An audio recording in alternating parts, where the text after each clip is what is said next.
Today's read is around a topic that's very close to heart.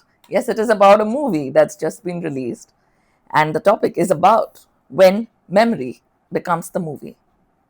The search around Michael is not about discovery, it is about return.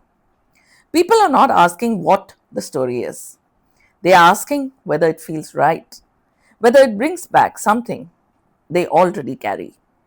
That shift changes everything. Because when familiarity leads, the film does not need to prove itself. It only needs to activate what is already there. We have seen this before. The Bohemian Rhapsody turned a widely known story into a global phenomenon.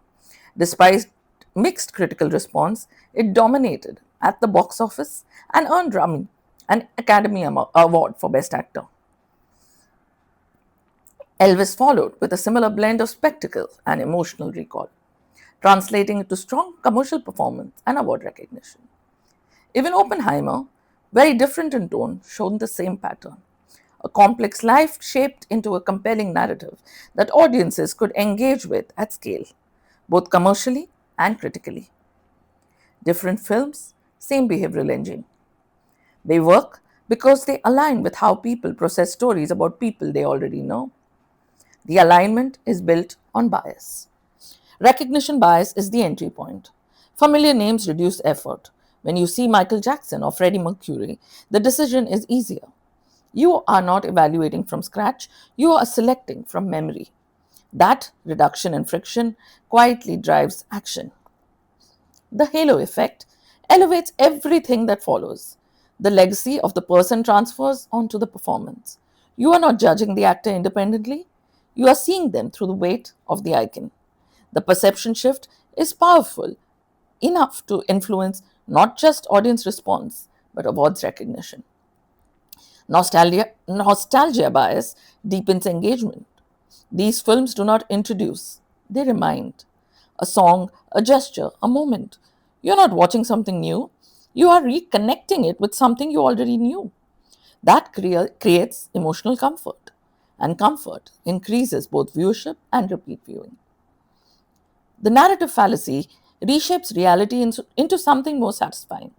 Real lives are inconsistent and unresolved. Films impose structure. Struggle leads to rise. Conflict leads to resolution. The story becomes cleaner than the truth, more coherent, more shareable, and far easier to emotionally invest in. Emotional anchoring is what makes it stick.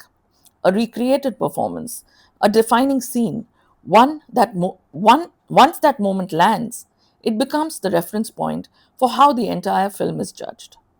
The evaluation shifts from analytical to emotional, and once that happens, objectivity rarely returns.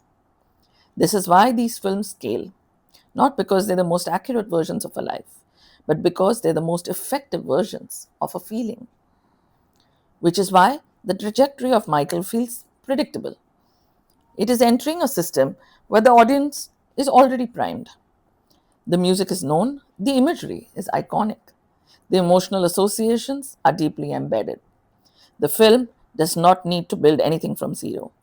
It only needs to trigger recognition bias, layer in nostalgia bias, leverage the halo effect, shape through narrative fallacy, and lock in through emotional anchoring. Once that sequence activates, the outcome is less about reception and more about reinforcement. Because at that point, people are not watching to evaluate, they're watching to feel something they already decided they want to feel. Having seen Michael Jackson when he was in India, I can only agree with everything that I've put down here, and I look forward to catching the film really soon. Do let me know what you feel and keep coming back for more such reads from articles that I've written.